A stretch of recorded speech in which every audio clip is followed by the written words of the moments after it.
हरि ओम तत्सत।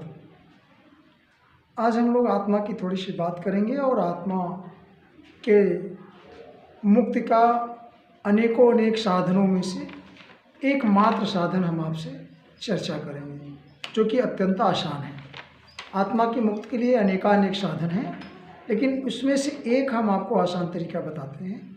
थोड़ा सा उसको ग्रहण करने की कोशिश करें। फॉर सोल, आत्मा के लिए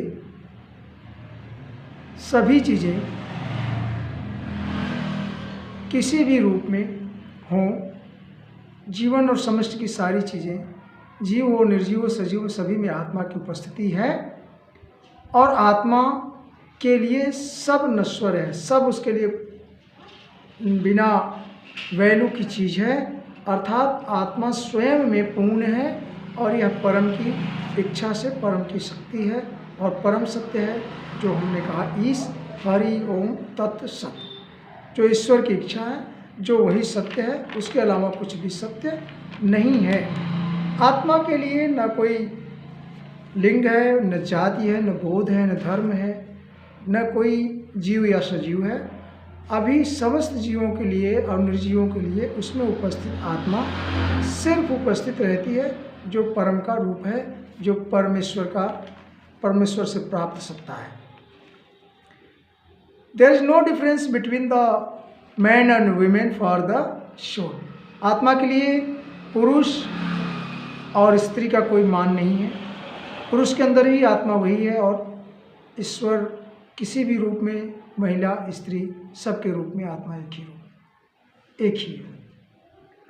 आत्मा के लिए कोई पापी और पूर्ण आत्मा की कोई पहचान नहीं है। कोई पापी नहीं है उसके लिए, कोई पूर्ण आत्मा नहीं है, कोई उसके लिए ईश नहीं है, उसके लिए कोई भगवान नहीं है, और उस आत्मा के लिए कोई शैतान नहीं है।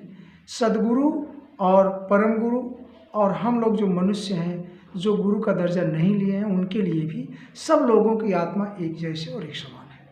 अर्थात मैं कहने का मतलब ये कह सकता हूँ, एक जिसे हम दुष्ट व्यक्ति कह सकते हैं, उसकी भी आत्मा उतनी ही शुद्ध और स्वतंत्र है जितनी कि ईश्वर, या जितनी हमारी आपकी, या जितनी ऋषि मुनि की। अब बात आती है कि आत्मा फिर कैसे सबके अंदर उपस्थित है। तो एक कारण है बंधन। जैसा कि कहा गया है वेद वेदांतों में, अनेक शास्त्रों में, कि आत्मा का निवास मनुष्य का हृदय है। मनुष्य के हृदय में आत्मा एक तेज के रूप में, एक परम सत्ता के ऊर्जा के स्रोत के रूप में उपस्थित रहती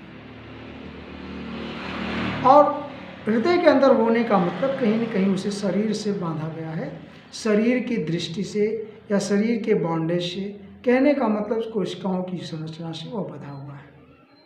परंतु ऐसी आत्माएं जो निर्जीव में है, जैसे बालू पत्थर लकड़ी पहाड़ में है, उसमें वो आत्माएं उपस्थित हैं। उनका स्थान कहीं और है, लेकिन ऊर्जा का स्रोत उनके ऊपर है, उनके अंदर है। वह निर्जीव अवस्था में भी उनके समस्त ऊर्जा का स्रोत, क्योंकि एटम और मॉलिक्यूल या परमाणु उपस्थित रहता है, और उनकी अवस्था में वह आत्मा रहता है। जैसे हम कहीं बात कर चुके हैं कि ईश्वर सर्वव्यापी है, अर्थात ईश्वर सर्वव्यापी है, उसकी पुष्टि हो गई ईश्वर सर्वव्यापी में दूसरे वाले वीडियो में, या चर्चा हमारी हो चुकी है। ईश्वर सर्वव्यापी, ईश्वर सर्वव्यापी में आप ध्यान दीजिए कि निर्जीव में भी अगर उसकी आत्मा परम शक्ति की आत्मा परम ऊर्जा उपस्थित है, तो उसे भी मुक्त होना है। एक न एक दिन वो हमारे रूप में आएगी, लेकिन अभी वो लिविंग, नॉन लिविंग से लिविंग आएगी, और लिविंग से हम लोगों जैसे उपस्थित होगी।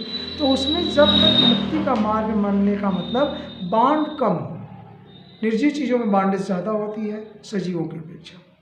इसी तरह से जब इथरल फॉर्म में आए, सजीवों में जब हमारे अंदर पूरा प्रेम भाव आ जाएगा, हमारे शरीर के बॉन्डेज कम होंगे। और बॉन्डेज तब कम होते हैं जब हमारे अंदर त्याग आता है और ज्ञान आता है। जैसा आप जानते हैं, योग कई तरीके से होते हैं। योग का मतलब तप होता है, तप तभी हो सकता है जबकि अंदर ज्ञान हो। तप बिना ज्ञान के हो नहीं सकता। अब यह तप के अलावा कई योग हैं, जैसे भक्ति योग, ज्ञान योग, कर्म योग। आप कर्म योग हर व्यक्ति करता है, जाने अनजाने में अच्छा या बुरा कर्म करता है, सतत कर्म करता है। मैंने आपको एक दिन बताया रहा होगा कि सतत कर्म सन्यासी भी करते हैं, और सतत कर्म करना ही सन्यास है। कंटिन्यूअस कर्म विथ एक्टिविटी। अगर आप एक्टिविटी के साथ अच्छे कर्म करते हैं, तब आप ये समझते हैं कि आप कर्मयोगी हैं, और उसके रिजल्ट को अपने ऊपर अपने वजह से नहीं देखते हैं, बल्कि क्या देते हैं, यह हमारी सेवा है और प्रभु के दिए गए कार्य को हमको करना है। अत्यंत वर्क जो है इंटेंसिटी से कार्य करते हैं, उसके रिजल्ट पर बिल्कुल चिंता नहीं करते, क्योंकि उसका रिजल्ट से हमसे कोई मतलब नहीं है। पौधे को फल लगना है, आम में फल फलना है तो फलना है, पौधे को उसका क्या फ़ायदा उसको पता नहीं है, दूसरों की सेवा के लिए है, परमार्थ की सेवा के लिए। इस तरह से हम ये कह सकते हैं कि जब हम कर्म करते हैं दूसरे के लिए और कर्म का परिणाम छोड़ते हैं ईश्वर पर, तो वह कर्मयोग हो जाता है। इसी तरह से भक्ति योग, हम भक्ति करते हैं अपने के लिए नहीं, उस चैतन्य प्रभु के लिए करते हैं, उसकी सेवा के लिए करते हैं, तो वो हमारे भक्ति योग में। और भक्ति प्यार करते हैं तो भक्ति में प्यार जो है वो आपका हट बन जाता है और इस तरह से परमात्मा आपके पास होता है। जैसा कि बात कही है, परमात्मा सब में उपस्थित है, तो यह किसी न किसी योग से उसकी आत्मा को कैसे हम मुक्त करें, उसका एक सरलतम उपाय योग है हमारे पास, जिसको आप बड़े आराम से कर सकते हैं। उसमें हमने कहा है कि जैसे आप अपने स्वयं से आत्मा, अपने शरीर में जो बधी हुई आत्मा है, उसमें सारी चीज़ें पॉजिटिव थाट लाना है कि हमारे अंदर क्या क्या चीज़ें उपस्थित हैं। उसमें से एक आत्मा है जिसे प्रभु का अंग है, जो प्रभु का अंश है, और हमें मुक्त होकर के वहाँ जाना है। आम लोगों की भाषा में उसे बैकुंठ लोक कहते हैं। जैसे आप कहते हैं कि ब्रह्मलोक में जाना है या बैकुंठ प्राप्त करना है या फला फला आदमी को मुक्ति हो गई, तो मुक्ति कैसे कर सकते हैं? आत्मा के लिए कोई दो चीज़ है ही नहीं है।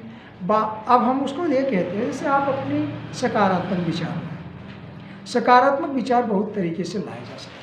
एक तो किसी चीज़ का ध्यान कर करके, योग करके, उसका मेडिटेशन करके, उस पर कंसंट्रेशन करते हैं, आप दिमाग लगाते हैं, तो ईश्वर की इच्छा से आप जब अपने दिमाग को, अपने मन को एकाग्र करते हैं और उसको उस हृदय में उपस्थित परमात्मा का ध्यान करते हैं, उसका ध्यान करते हैं और उसका ज्ञान करते हैं।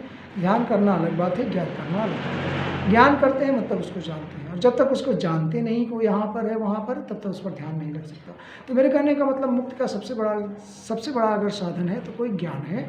लेकिन ज्ञान योग और तरीके हैं। भक्ति योग सबसे सरलतम है, लेकिन सबसे मुश्किल पथ है। भक्ति योग करना बहुत आसान है, लेकिन ज्ञान करना, जानना तो आप जान सकते हैं, क्योंकि आपके पास साइंस के कारण है, आपके पास कहावतों के कारण है, आपके पास शास्त्र हैं, वेद हैं, धर्म ग्रंथ हैं, जिससे आप ये ज्ञान कर सकते हैं कि कौन सी चीज़ों में क्या उपस्थित है। अब बात आती है कि जब हम पॉजिटिव और सकारात्मक विचार लाते हैं मन में, तो हमारा मन एकांत होता है, एकाग्र होता है। सकारात्मक विचार जैसे मान लीजिए ईश्वर यहाँ उपस्थित है, या मैं ही ईश्वर हूँ, या मेरे अंदर ईश्वर है। अब जैसे अद्वैतवाद पर ध्यान दें, एको हम द्वितीयो नास्ति, ईश्वर का संदेश है कि मैं ही जगत का नियंता हूँ, मैं ही एक हूँ और दूसरा कोई कुछ संसार में नहीं है। प्रकृति भी उसकी है, हम भी उसके अपने हैं। तो एको हम द्वितीयो नास्ति, कोई दूसरा है नहीं। और दूसरे शब्दों हम ये कहते हैं कि हमारे अंदर परमेश्वर है, हमारे अंदर भगवान है, या हम भगवान के रूप हैं, या उस परम परमात्मा के आत्मा हमारी उसके प्रकार का टुकड़ा है। तो जब हम स्वयं को कहते हैं कि परमात्मा हमारे अंदर है और उसकी आत्मा का एक टुकड़ा हमारे अंश है, तो क्या हम ये कह सकते हैं कि मैं वही हूँ जो परमात्मा है, या परमात्मा में मैं हूँ, या मेरे अंदर परमात्मा है? दोनों बातें अगर आप सार्थकता लें, परमात्मा का मैं हूँ या मेरे अंदर परमात्मा है, तो इसका मतलब है परमात्मा को मैं बांध के रख रहा हूँ। इसका तो अर्थ यही हो रहा है कि मेरे अंदर परमात्मा है और परमात्मा को मैं बांध के रखा हूँ। और दूसरा, मैं परमात्मा का अंश हूँ दूसरे अंशों में, कि मतलब परमात्मा का एक टुकड़ा मैं हूँ और मुझे कहीं जाकर के परमात्मा में मिल जाना है। अर्थात परमात्मा और मैं कोई दूसरा नहीं है, दोनों ही एक है। यह होता है और एको हम द्वितीयो नास्ति, या यह थ्योरी कहती है कि एक के अलावा और कोई नहीं है, आपके अंदर सर्वव्यापी है। Whole universe is within you, ये बात कही गई है। यह बात ईशा के बाइबल में भी लिखी गई है कि परम सत्या आपके उपस्थित साथ में है। अब हम बात करते हैं कि आप किसी चीज़ में कैसे सकारात्मकता गुण खोजते हैं। जैसे कि वेद ग्रंथों में, वेदों में आया हुआ है, सोहम सोहम सोहम, अर्थात मैं हूँ, I am he, I am he, I am he. सोहम, मैं वह हूँ, अर्थात परमात्मा का रूप हूँ।